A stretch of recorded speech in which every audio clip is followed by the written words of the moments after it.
श्रीनिवास रामानुजन एक महान भारतीय गणितज्ञ थे। वह विश्व के महानतम गणित विचारकों में से एक थे। रामानुजन एक ऐसे गणितज्ञ थे जिन पर न केवल भारत को अपितु पूरे विश्व को गर्व था। मात्र 33 वर्ष की आयु में इन्होंने अपने अद्भुत और विलक्षण ज्ञान से गणित के क्षेत्र में कई महत्वपूर्ण योगदान दिए, जिसके कारण उन्हें पूरे विश्व में एक महान गणितज्ञ के रूप में जाना जाता है। रामानुजन का जन्म 22 दिसंबर 1887 को भारत के दक्षिणी भूभाग में स्थित कोयम्बटूर के ईरोड नामक गांव के एक ब्राह्मण परिवार में हुआ था। इनकी माता का नाम कोमलताम्मल और इनके पिता का नाम श्रीनिवास अयंगर था। इनका बचपन मुख्यतः कुंभकोणम में बीता था, जो कि अपने प्राचीन मंदिरों के लिए जाना जाता है। रामानुजन को बचपन से ही गणित में अत्यंत लगाव था। रामानुजन जब 5 वर्ष की उम्र में थे तब उनका दाखिला कुंभकोणम के प्राथमिक विद्यालय में करा दिया गया। रामानुजन इतने मेधावी छात्र थे। उन्होंने प्राइमरी परीक्षा में पूरे जिले में सर्वाधिक अंक प्राप्त किए। रामानुजन का व्यक्तित्व बड़ा सरल और सौम्य था। उनके सहपाठी और शिक्षक उनसे बहुत प्रभावित थे। वह स्कूल के समय में ही कॉलेज स्तर तक का गणित पढ़ लिया था। मात्र 13 साल की अल्पायु में बालक रामानुजन ने S.L. लोनी द्वारा लिखित पुस्तक एडवांस ट्रिग्नोमेट्री के मास्टर बन चुके थे और मात्र 17 साल की उम्र में इन्होंने बर्नौली नंबरों की जांच की। स्कूल में होने वाली परीक्षा में इन्होंने गणित और अंग्रेजी विषय में अच्छे अंक लाने के लिए छात्रवृत्ति प्रदान की गई।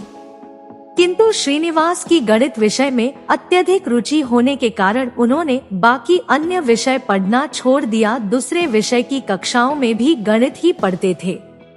इसका परिणाम यह हुआ कि 11वीं कक्षा में गणित को छोड़कर सभी विषयों में अनुत्तीर्ण हो गए तथा उनका छात्रवृत्ति मिलना बंद हो गया और 1907 में उन्होंने 12वीं कक्षा की प्राइवेट परीक्षा दी, जिसमें वे फिर से फेल हो गए।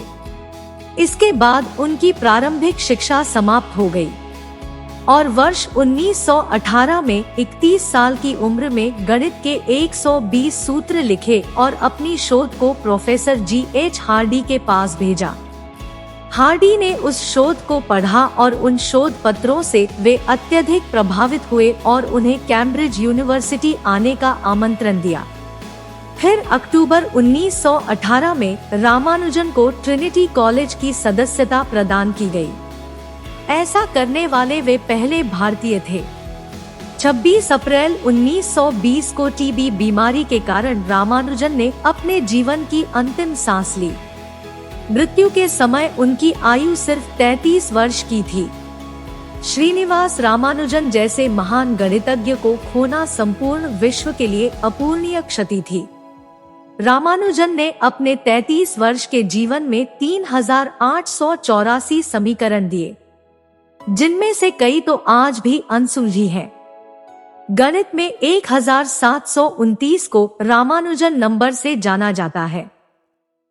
भारत के तमिलनाडु राज्य में रामानुजन के जन्मदिन को IT दिवस और संपूर्ण भारत में नेशनल मैथमेटिक्स डे रूप में बनाया जाता है। 2014 में इनके जीवन में तमिल फिल्म रामानुजन का जीवन बनाई गई थी। 2015 में इन पर एक और फिल्म आई जिसका नाम the man WHO new infinity था।